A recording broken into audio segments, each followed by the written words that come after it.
welcome back. I didn't expect to be back this soon, but as most of you know, a couple days ago there was apparently some Disney shareholders meeting, and a ton more Star Wars was announced.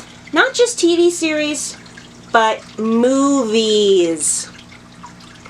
My mind is kind of blown. I didn't think they were going to make any more movies after the mixed reaction to the sequel trilogy, but here's what's on the table. And yes, I have StarWars.com pulled up as a cheat sheet because I cannot remember all this information.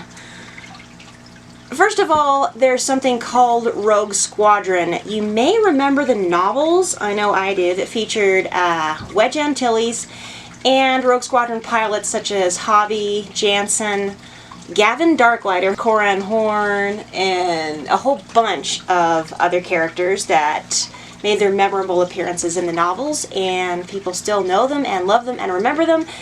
While that, granted, is Legends, it was just announced that a film called Rogue Squadron will be directed by the daughter of a fighter pilot, Patty Jenkins. Oh boy, I just saw the sizzle reel and I have to say, I'm intrigued. I am extremely intrigued, and well, this is slated for release in 2023. Ugh, that seems like forever. I can't wait to see an actual trailer for that sucker. Next is, there's going to be a feature-length film by director Taika Waititi. He has already delved into Star Wars by directing 1 or 2 episodes of The Mandalorian, and he seems to have done a pretty good job on it, so good luck to him. Of course, there is the Kenobi series coming very soon. I think they're going to start filming next March. The big news here is that Hayden Christensen, that's right, Anakin Skywalker himself, is going to be reprising his role as Darth Vader. I don't know if there's going to be flashbacks. I don't know if he's going to don the helmet or be sitting in his meditation chambers all scarred up, but ooh! Apparently this is set 10 years after Revenge of the Sith, so yeah, I'm pretty excited about that. In addition to, of course, Hayden Christensen showing up, Ewan McGregor's reprising his role, and the main director is going to be Deborah Chow. And after seeing her style for The Mandalorian, I'm all the more excited for it. I can't wait to see the first images from Kenobi. Typically, Obi-Wan Kenobi, but still. And so much the better if they can find a 10-year-old Luke Skywalker doppelganger just for 2 seconds. I would go nuts. So, I'm very, very, very excited about the Obi-Wan Kenobi series. I think that's supposed to be out in 2022. Next on the agenda is another series, a spin-off of a spin-off, if you will, and that's Ahsoka. Yeah, I mean, with as popular as this character is, I guess it was only a matter of time before she got her own series, but this will be very limited, I think. Written by Dave Filoni and starring Rosario Dawson, who I think did a very good job as Ahsoka, and produced by Dave Filoni and Jon Favreau. And after what they've done with The Mandalorian, it sounds interesting. Next up is another live-action series called Rangers of the New Republic. Reading directly off of StarWars.com, set within the timeline of The Mandalorian. This new live-action series from executive producers Jon Favreau and Dave Filoni, those two are busy, will intersect with future stories and culminate in a climactic story event. Okay, sounds interesting. Next up, Lando's getting his own series. Oh boy. In story development right now, so, we'll see where that goes. I'm not particularly interested, but, again, we'll see. Next up is Andor, the long-awaited Cassian Andor spin-off, which is a prequel to Rogue One. Diego Luna reprises his role, and I think we'll get to see K2 in this one again. I hope. At any rate, oh, yes.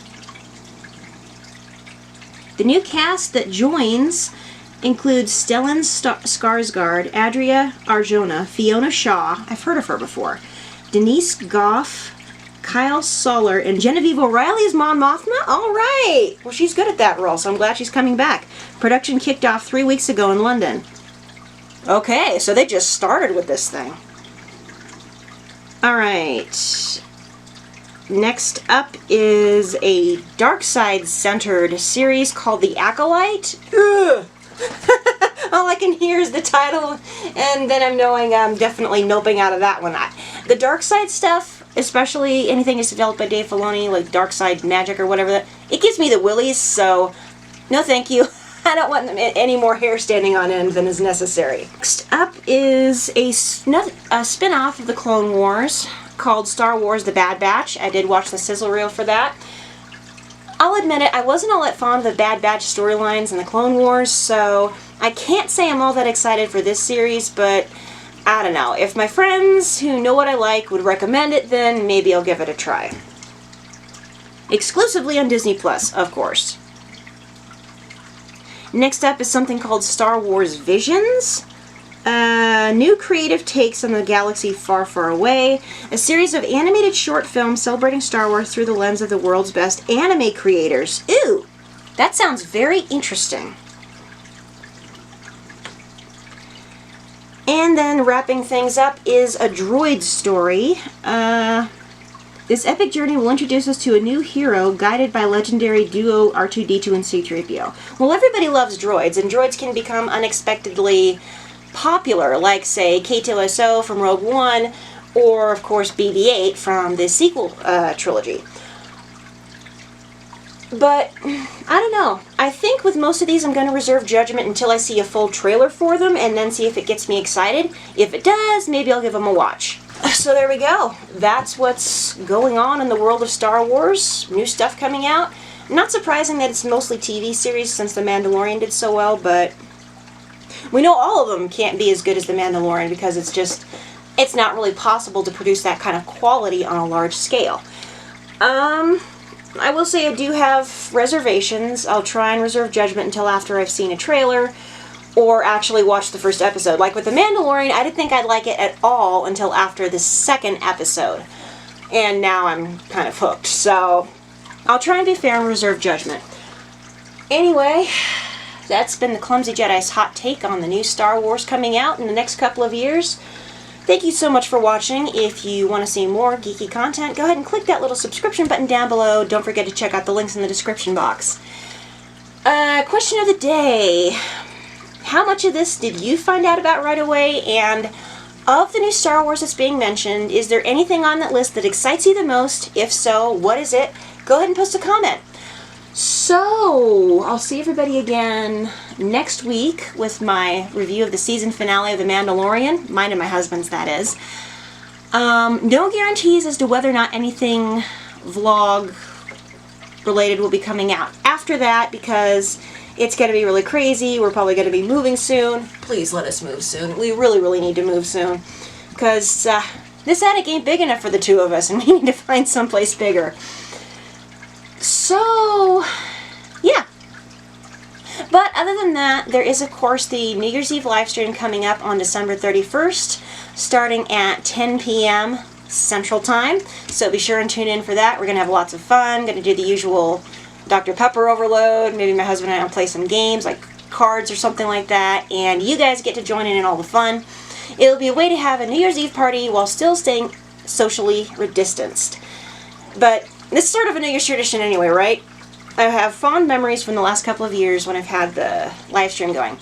Anyway, enough on that. I'll go ahead and leave you guys now, and until next time, may the Force be with you. You don't want to spread negativity. You want to subscribe and click notifications.